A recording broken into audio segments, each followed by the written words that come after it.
बैसला तो चेती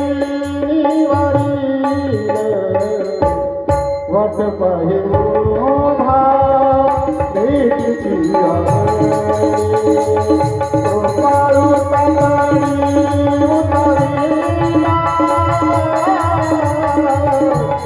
पाळू तातडी उतरीला वाट पाहे भा भेटीची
मधुरं मधुरं वदनं मधुरं अधरं मधुरं वदनं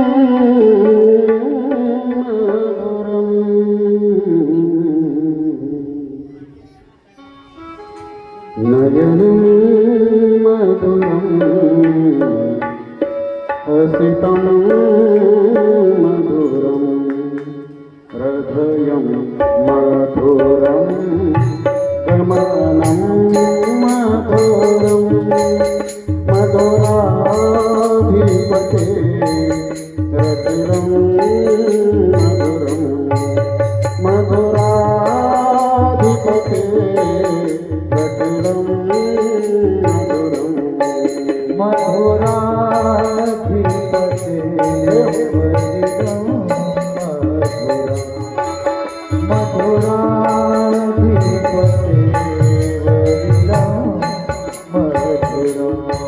मधुरं वचनं मधुरं चरितं मधुरं वचनं मधुरं चरितं मधुरं ध्वनितं मधुरं ध्वनितं मधुरं मधुराधिपते रतिरं मधुरं मधुराधिपते रतिरं मधुरं मधुराधिपते मधुरं मधुराधिपते वरिदं मधुरं रेणोरमधुरो रेणोरमधुरो पाने मधुरो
सहित भक्ती करो प्रेम सहित भक्ती करो कथा करो मती अनुसार कथा करो मती अनुसार आइए महाराज आइए महाराज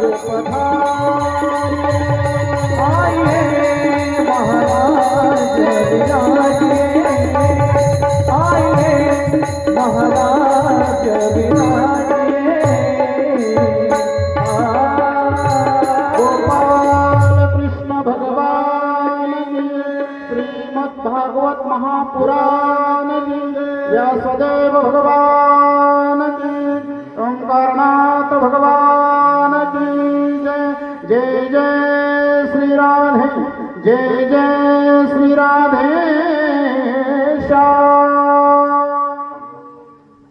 गोविंदा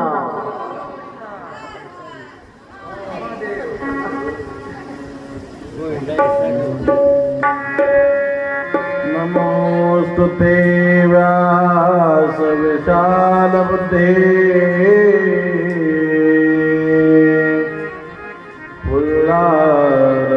पुल्लारविन्दायत पत्रनेत्र येन त्वया भारततैलपूर्णः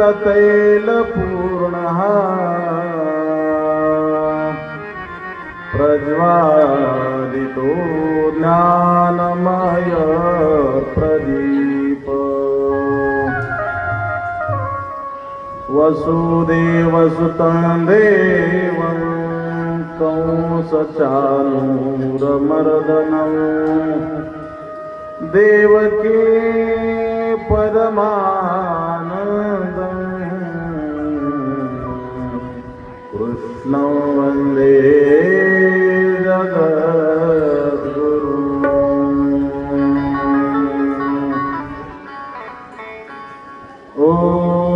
कृष्णाय वासुदेवाय हरये परमात्मने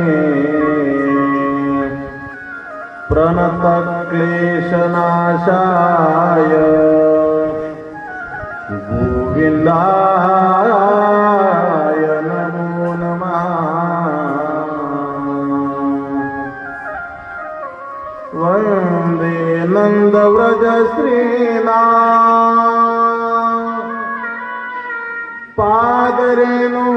पादरेणुमभीक्षण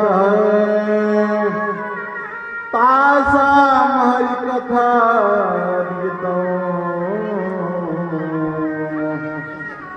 पुनाते भुवनत्रयं नारायणं नमस्कृत्य नरं चैव नरोत्तमं देवीं सरस्वतीं व्यासं ततो जयमुदीरये गुरुर्ब्रह्मा गुरुर्विष्णु गुरुर्देवो महेश्वरा गुरु साक्षात् परब्रह्म तस्मै श्री गुरुवे नमः मूकं करोति वाचालं पङ्गुं लङ्घयते गिरिं यत्कृपातमं वन्दे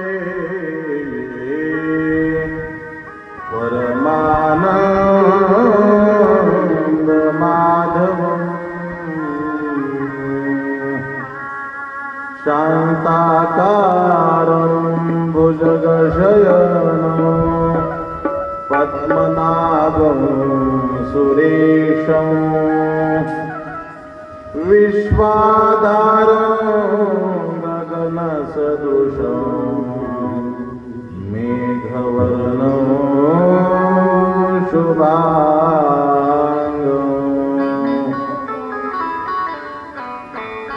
लक्ष्मीकान्तं कमलनयनं योगिभिर्ध्यानगम्यं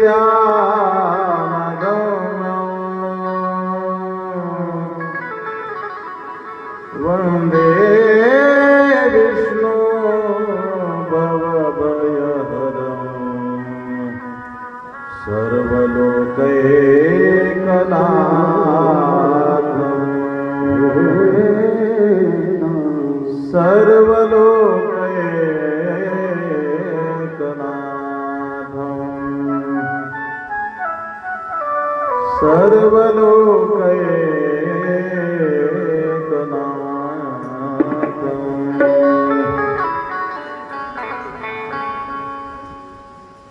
ॐ नमो ज्ञानेश्वराय ॐ नमो ज्ञानेश्वराय ॐ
अखिल कोट ब्रह्मांड नायक गिरीधारी श्रीकृष्ण कन्हैयाच्या या चरित्राचा आपण विचार करत आहोत. श्रद्धेय श्री ओंकारनाथ महाराज देवांच्या दरबारामध्ये चालू असणारी ही श्रीमद भागवत कथा. या कथेमध्ये आपण देवाचं चरित्र चिंतन अत्यंत आनंदाने श्रवण करतो आहोत. हे चरित्र श्रवण करत असताना कालच्या दिवशी भगवंताचा विविध खोड्या, भगवंताच्या विविध लीला याचं आपण चिंतन केलेलं आहे. श्रोतृ मायबापाला विनंती आहे की काय तुमच्या जागेचं नियोजन असेल ते करून घ्या, नाहीतर असं करत जावा कथा संपल्यानंतर आपल्या आपल्या जागेवरती नाव टाकून जात जावा, म्हणजे आपल्या जागेवरती कोणी बसलं नाही पाहिजे. फक्त बोलू नका. तुमच्या जागा तुम्हाला मिळाल्या का? ठीक आहे, आता बोलू नका, माझ्याकडे लक्ष द्या. भगवंताची ही कथा अत्यंत पावन करणारी, जीवनाची सार्थकता सिद्ध करून देणारी, भगवंताच्या या चरित्र चिंतनाने अंतःकरणाला शांती अशा प्रकारची प्राप्त करणारी ही भगवंताची कथा. भगवंताने बाल्यावस्थेमध्ये विविध अशा प्रकारच्या लीला केल्या. या लीलेचं चिंतन करत असताना देव जोपर्यंत गोकुळामध्ये आहे तोपर्यंत देवाने आपल्या हातामध्ये कोणतंही शस्त्र धारण केलं नाही. देव जोपर्यंत गोकुळामध्ये आहेत ना, देवाने आपल्या पायामध्ये कोणत्याही प्रकारची वाहन चप्पल घातली नाही. देव जोपर्यंत गोकुळामध्ये आहेत ना तोपर्यंत देवानं शिवलेलं वस्त्र अंगरखा अंगावरती परिधान केलेला नाही. याची काही कारण मीमांसा संत महात्मे सांगत असताना देव सांगतात, मी माझ्या पायामध्ये चप्पल धारण करत नाही, मी माझ्या पायामध्ये वाहन खडावा धारण करत नाही. का तर मी हा अवतार गो सेवा करण्याकरता घेतलेला आहे. माझ्या गायी अनवानी आहेत म्हणून मी पायामध्ये कोणत्याही प्रकारचे वाहन घालणार नाही. मी शिवलेला अंगरखा अंगावरती घालणार नाही जोपर्यंत माझे गोपाळ अंगावरती वस्त्र धारण करत नाहीत. माझ्या गोपाळ अंगावरती अंगरखा न घालता मी त्यांच्या समोर अंगरखा घालणं बरं नाही. म्हणून देवाने गोकुळात असेपर्यंत अंगरखा अंगावरती घातलेला नाही. देवाने हातामध्ये कोणतंही शस्त्र धारण केलं नाही. जोपर्यंत देव गोकुळामध्ये आहे तोपर्यंत सुदर्शन नाही, कोणतंच शस्त्र हातामध्ये नाही. त्याचं कारण आहे, हात देवाचा कधीही रिकामा नाही. देवाच्या हातामध्ये अखंड बासरी अशा प्रकारची. देवाने जर ही बासरी वाजवली ना, देवाने जर ही बासरी वाजवली ना तर गवळणीला स्वयंपाक करता येत नसायचा. गवळणीला स्वयंपाक का करता येत नसायचा तर गवळणी सांगायच्या देवाला. गवळणीने तक्रार केली, ए कान्होबा, अरे काय तू सारखी बासरी वाजवतो, तू बासरी वाजवत जाऊ नको कान्होबा. गवळणीला देव बोलतात, माझी बासरी कधी वाजवायची मी ठरवेन, तुला काय करायचे, मला जेव्हा वाजवायचे तेव्हाच मी वाजवेल, तुम्ही सांगून मी ऐकणार नाही. गवळणी सांगतात, देवा बासरी वाजवण्याबद्दल आमची ना नाही, पण तुम्ही जेव्हा बासरी वाजवताना तेव्हा आम्हाला स्वयंपाक करता येत नाही. का स्वयंपाक करता येत नाही तर त्याचं कारण गवळणी सांगतात, देवा आम्ही स्वयंपाक करण्याकरता जेव्हा चूल पेटवतो आणि चूल पेटवून आमचा स्वयंपाक चालू असतो आणि तुम्ही बासरी वाजवली की आमच्या चुलीतल्या जळत्या लाकडाला प्रेम पाना फुटतो आणि लाकडं पाझरतात, आमचा अग्नी विझून जातो. आमची विनंती आहे तुम्हाला देवा बासरी वाजवू नका. हरी तुझ्या मुरलीच्या पायी रे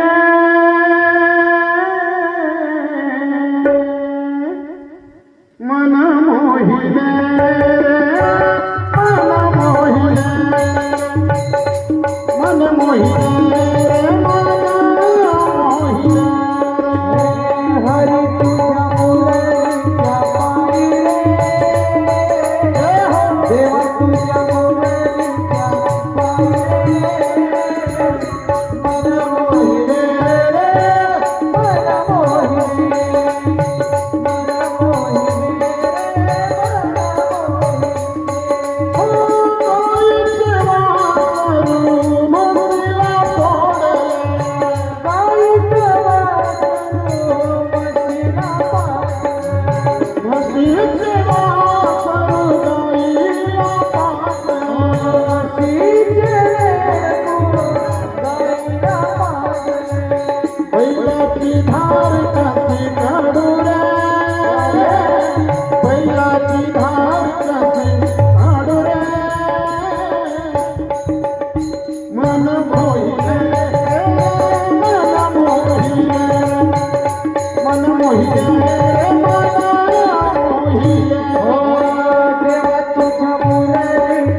तुझ्या मुरलीने तहान हरली रे तुझ्या मुरलीने तहान हरली नपवाद मुरली हरी मुरली नपवाद मुरली हरी मुरली गोपाल कृष्ण भगवान की जय. देवाला विनंती करतात गोपिका ही कानोबा बासरी वाजवू नको बाबा. बासरी वाजवल्यानंतर काय होतं, आमच्या चुलीतल्या अशा प्रकारच्या अग्नीला अडथळा येतो, लाकडाला प्रेमपाना फुटतो.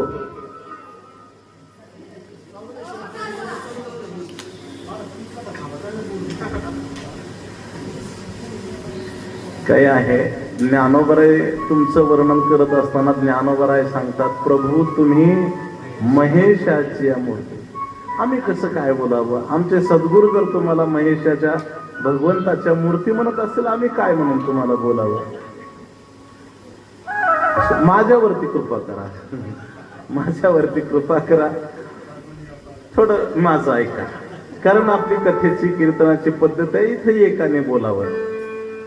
आणि तुम्हाला जर असं वाटत असेल आम्हाला पण बोलायचंय, कथा झाल्यानंतर मी इथंच बसतो, तुम्ही कथा झाल्यानंतर बोला, मी तुमचं ऐकतो. काही बोला, काही बोला, चालतंय, काय अडचण नाही, फक्त कथा होईपर्यंत माझं ऐका.